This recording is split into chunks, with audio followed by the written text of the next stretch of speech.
Adik-adik, hari ini kita mulai dengan kuis terlebih dahulu ya. Kuisnya ini tentang materi yang kemarin ya.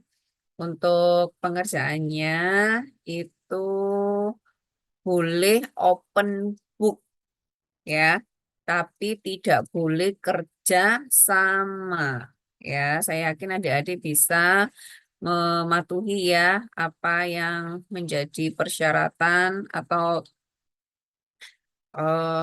aturan dari kuis ini ya. Jadi saya harap adik-adik bekerja sendiri ya, tapi boleh kok open book ya. Jadi boleh open book, tapi adik-adik harus bekerja sendiri. Jadi silakan open book, open apapun, tapi tidak boleh bekerja sendiri. Jadi saya harapkan adik-adik bisa membaca, mencari literatur yang sesuai dengan pertanyaan nanti yang ada di kuis tersebut. Ya, waktunya saya beri waktu 20 menit untuk mengerjakan. Sekarang 7.10, nanti 7.30 silakan di-send jawabannya. Ya. Untuk link yang saya berikan nanti mohon tidak di-share di grup. Jadi hanya yang masuk Zoom saja yang bisa mengerjakan dan melihat, mengeklik dari link tersebut. Ya, jadi mohon ditaati karena saya harap kalian menjadi orang yang amanah ya. Nanti pasti ya banyak celah ya, banyak celah. Nanti kalian kalau bekerja pun pasti banyak celah kalau mau berbuat curang. Tapi kalau orang amanah ya, yang amanah itu pasti akan mampu menjaga apa yang menjadi aturannya diamanahi ya. Kalian saya beri amanah, semoga kalian amanah juga ya mematuhi aturan tersebut. Oke, saya share ya. Nanti waktunya 30 menit, 20 menit sampai 7.30 ya.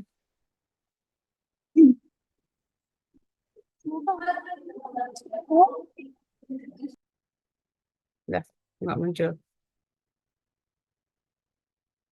Muncul nggak, Dek? Nggak muncul. Muncul, Bu.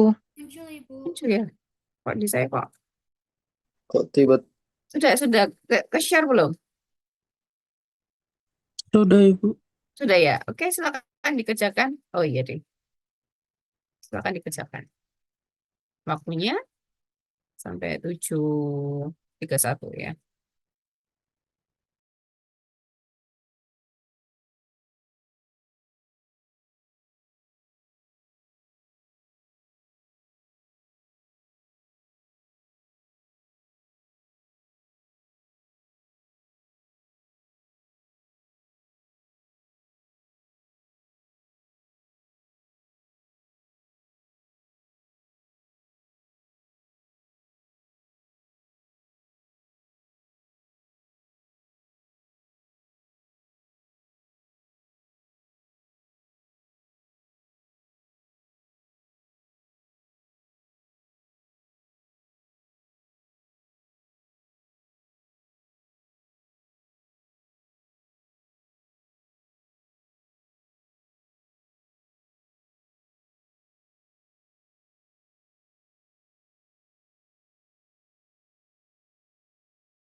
Sudah 7.30. 1 menit lagi saya tutup ya. Segera di-submit.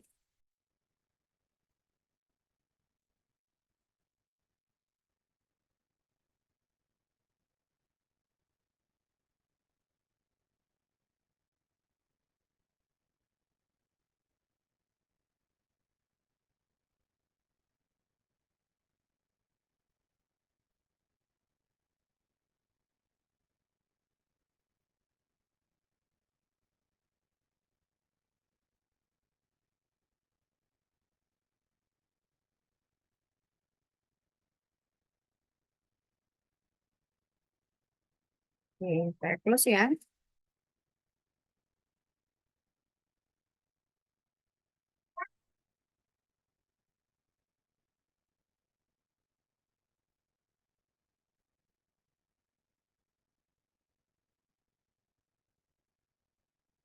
Baik, kita lanjutkan ya. Materi minggu depan. Baterainya kok habis.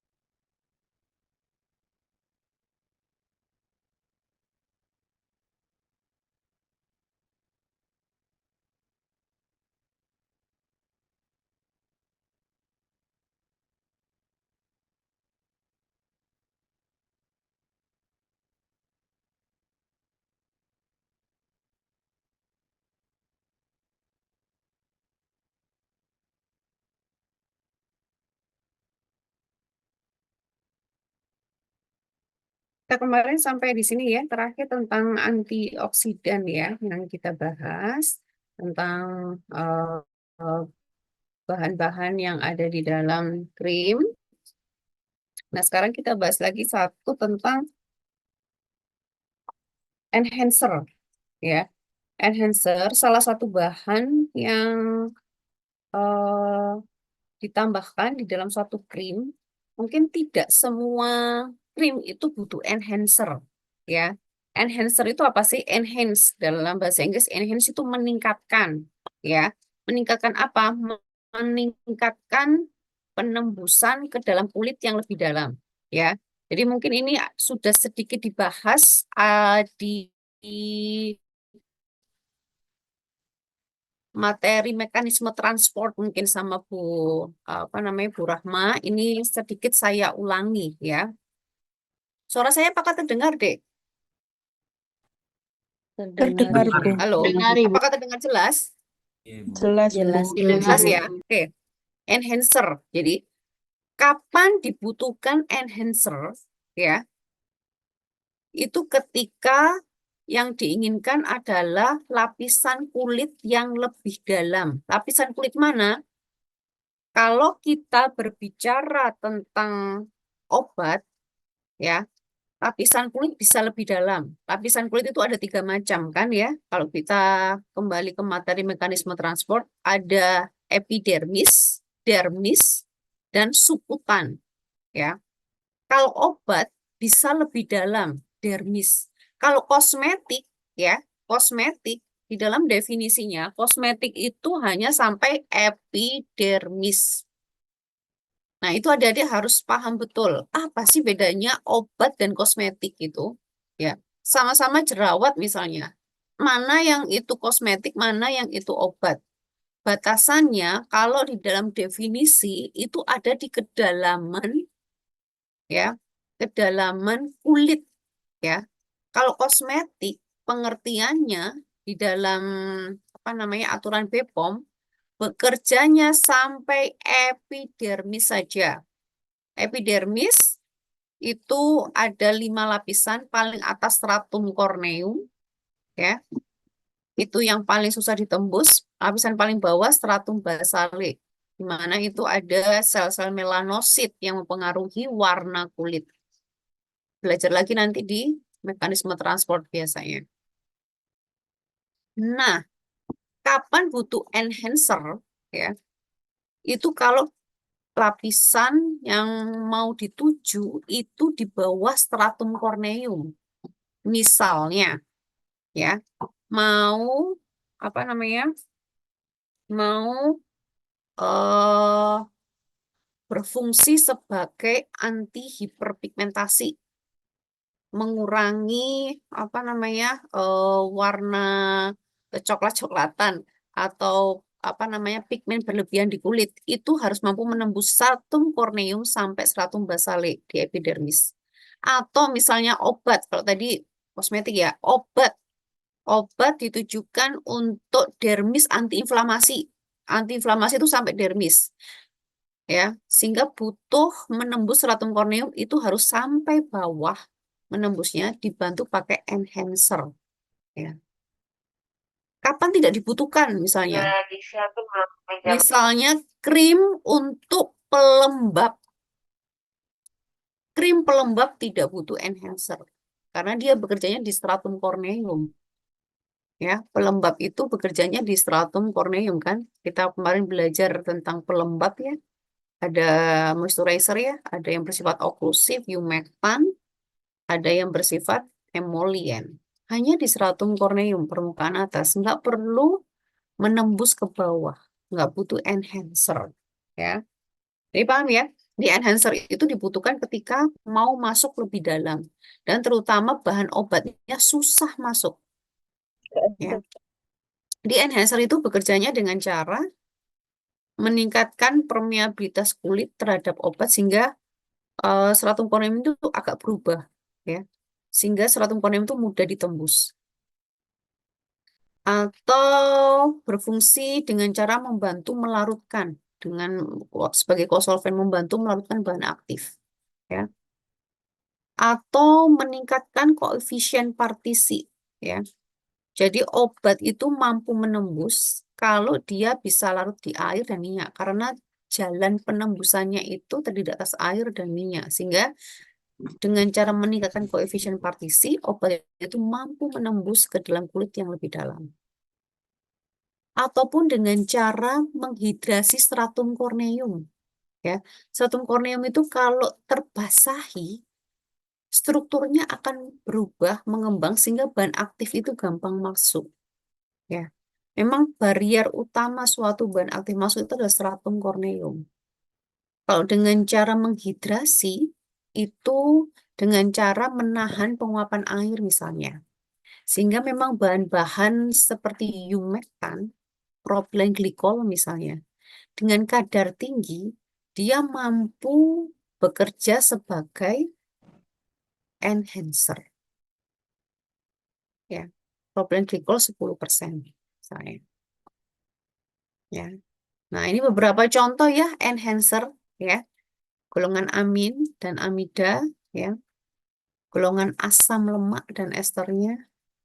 Ini banyak macamnya ya, mulai golongan sulfoksid, golongan pirolidon, golongan asam lemak, golongan urea, golongan surfaktan juga bisa, golongan alkohol, golongan glikol nih paling banyak nanti propilen glikol. Nah, ini ada cutting kalian yang angkatan 2021 yang skripsi di bidang teknologi, ini meneliti tentang pengaruh enhancer propilen glikol ya terhadap suatu bahan aktif yang dia susah nembus, namanya glutathione. Susah nembus kulit, ini diteliti.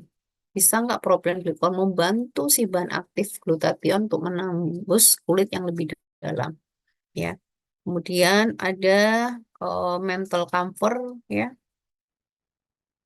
Ya, oke. Kalau ini beberapa bahan aktif yang digunakan di apa namanya di kulit ya.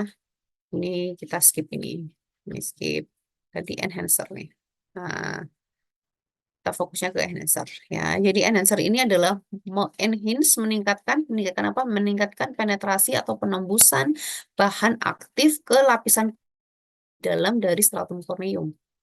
Ya, kalau kosmetik sampai epidermis sampai lapisan paling bawah stratum basale, kalau obat bisa sampai ke bawah sampai dermis ataupun bisa sampai transdermal. Itu sudah dijelaskan oleh Bu Rahma. Ya, gitu. tentang enhancer. Oke, jadi tadi ya dari pertemuan kemarin sampai sekarang tadi bahan-bahan tambahan yang digunakan di dalam krim ya. Sekarang prinsip pembuatannya ya, karena adik-adik sudah praktikum, saya yakin adik-adik sudah punya bayangan ini ya, punya bayangan bagaimana prinsip pembuatannya. Tentunya bahan-bahan yang hidrofilik atau terdispersikan dalam air masuk ke dalam fase air ya, baik yang emulgator maupun beberapa antioksidan yang larut air ataupun pengawet yang larut air berarti masuk ke dalam fase air. Bahan-bahan yang lipofilik ya, emulgator yang lipofilik, antioksidan yang lipofilik masuk ke dalam fase minyak ya. Kalau mau tipe WO ya berarti air masuk ke dalam fase minyak ya. Nah ini ya, kalau krim tipe WO ya, oilnya yang lebih banyak ya. Biasanya lebih disukai daripada ointment. Ointment kan tidak mengandung air ya. Kalau yang tipe WO itu masih ada mengandung air, biasanya lebih disukai karena lebih mudah terdispersi dan kurang lengket. Ya, ini contoh krim tipe WO yang banyak apa namanya minyaknya ya. Kalau krim tipe OW ya, oil and water dia non oklusif ya. Oklusif itu menahan penguapan air ya. Yang lebih oklusif adalah tipe yang WO. Jelas karena ada minyak di situ ya. Minyak menahan penguapan air ya. Dapat diajarkan oleh air, mudah dicuci oleh air. Kemudian pada penggunaannya tidak tampak atau tidak berbekas karena lebih banyak air ya. Emulgatornya bisa berupa campuran surfaktan ya. Twin sama span, twinnya lebih banyak ya. Kemudian atau asam lemak ya dan trietanolamin ya. Surfaktannya ini beberapa surfaktan anionik bisa memakai N-alauryl sulfat, kationik bisa menggunakan cetrimid atau non-ionik ini twin ya biasanya kalau yang larut air ya, sitomakrobol ataupun twin nih yang lebih banyak. Oke, ini ya ciri-ciri krim tipe yang OW, fase luarnya adalah fase air ya, yang nanti kalau menguap bisa membentuk lapisan film ya. Kemudian tipe OW biasanya bahan aktifnya lebih banyak larut di dalam air ya. Kemudian bahan aktif tersebut bisa menembus stratum korneum ya, kalau memang diinginkan masuk lebih dalam ya. Kemudian bisa meningkatkan absorpsi perkutan ya, karena tipe OW ada minyaknya menahan penguapan air sehingga stratum korneum lebih terhidrasi sehingga bahan aktif bisa lebih mudah masuk ya. Ini ya. Ini ya apa namanya penjelasannya dapat meninggalkan lipid ya dan moisturizer lain sehingga tertinggal dalam stratum korneum sehingga terjadi hidrasi kulit lebih meningkat ya. Tadi ya salah satu mekanisme dari apa namanya enhancer adalah dengan cara hidrasi stratum korneum ya. Nah, ini tipe OW itu yang paling banyak tuh vanishing cream nih ya, yang apa namanya sering dipakai di dalam basis formulasi. Ada asam stearat, kemudian di sini ada cetyl alkohol ya, stiffening agent ya, untuk meningkatkan thickening ya, stiffening atau thickening. Ada twin span, ada pengawet, ini ada air ya. Pembuatan basis krim ya, teknik pencampuran sama emulgator itu menjadi hal yang penting ya. Kecepatan penambahannya ataupun kecepatan pengadukan ya ini hal-hal yang perlu diperhatikan ya. Kemudian temperatur masing-masing fase kalau bisa sekitar 70 derajat Celcius atau biasanya lebih tinggi ya. Yang fase air biasanya lebih tinggi ya. Karena fase air itu gampang mudah turun dibanding fase minyak ya. Jadi suhunya biasanya fase minyaknya 70, fase airnya 80 misalnya. Kemudian suhu pemanasan kalau bisa 5 sampai 10 derajat lebih tinggi di atas suhu lebur yang tertinggi ya. Jadi yang biasanya fase minyak yang dilebur apa? Misalnya sera alba. Titik peleburannya di mana? Misalnya di apa namanya? Titik leburnya di 60 sehingga harus dilebur di suhu 70 ya.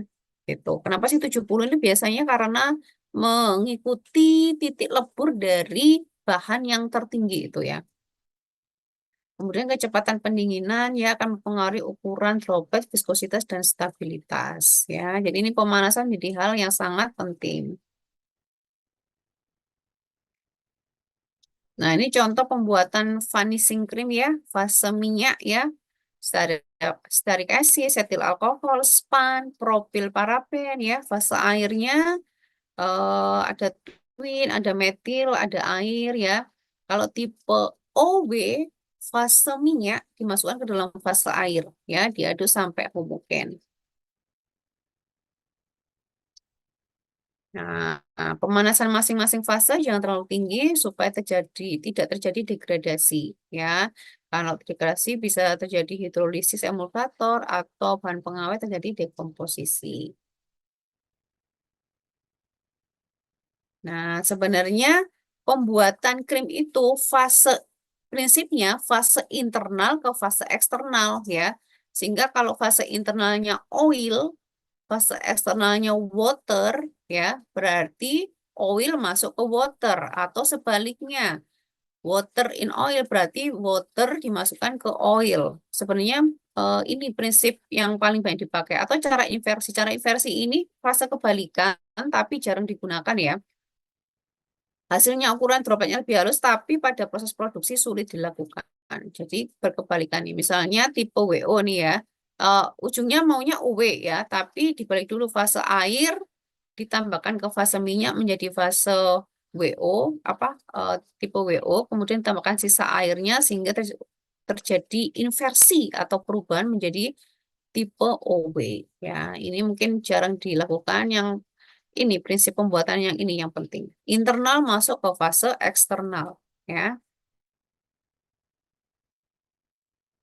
Nah, ini ya kalau WO berarti yang fase minyak ya ditambahkan apa namanya di bahan lipofilik dilarutkan dalam fase minyak, yang air masuk air ya. Tipe WO berarti internalnya air, eksternalnya minyak, sehingga fase air masuk ke fase minyak. Nah, itu apa namanya prinsip-prinsip pembuatannya. Kemudian kalau kita di industri pasti ada scale up ya, mulai dari skala lab sampai ke skala produksi ya. Nah, biasanya skala lab itu 1 sampai 5 kilogram ya. Kemudian skala pilot ya, itu 10 sampai 100 kilogram. Kemudian skala produksi bisa sampai 1000 kilogram ya. Nah, ini ya, kalau di industri itu ini deh, pakai homogenizer seperti ini. Jadi ada bejana, ya, bejana, kemudian ada pengaduknya di tengah, ya, homogenizer seperti ini. Pemanasannya bagaimana? Biasanya ini ada apa namanya water jacketnya. Jadi di sampingnya ini ada kayak penghangatnya. Misalnya mau suhu 70, ya, itu dinaikkan suhunya jadi suhu 70. Kemudian kalau ingin pendinginan dimatikan sehingga bejananya sedikit demi sedikit dingin, ya. Nah, ini itu tadi secara gambar. Nah, ini mesin aslinya di industri ya, seperti ini. Ini apa namanya? Bisa untuk menghangatkan ya. Ini ada pengaduknya. Nah, ini ya, ini pengaduknya seperti ini. Ya, ini bejana untuk bikin saladnya. Apa namanya? Krimnya.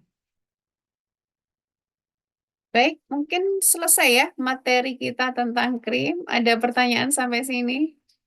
Ataupun tentang tadi kuisnya. Kuisnya gampang ya, karena open book ya. Jadi apa namanya? Terutama kalau kompetensi kalian ya, saya ingatkan sekali lagi, kompetensi kalian itu adalah membuat formulasi ya. Intinya itu. Sehingga untuk membuat formulasi, kalau kalian tidak paham fungsi, bahan, dan contohnya, ya nggak bisa bikin. Ya. Beda konsep sama mungkin pelajaran farmakologi, farmakoterapi yang itu fokus ke bahan aktif kan. Kalau teknologi, kalian fokusnya ke bahan tambahan. Sehingga harus punya apa namanya memetakan fungsi bahan dan contoh bahan harus punya stok. Ya, intinya harus bisa menyebutkan tadi kalau krim fungsi bahannya harus ada apa saja dan contoh bahannya apa saja. Itu minimal itu ya, bisa memformulasikan krim ya. Oke, ada pertanyaan sampai sini? Nggak ada ya? Alhamdulillah.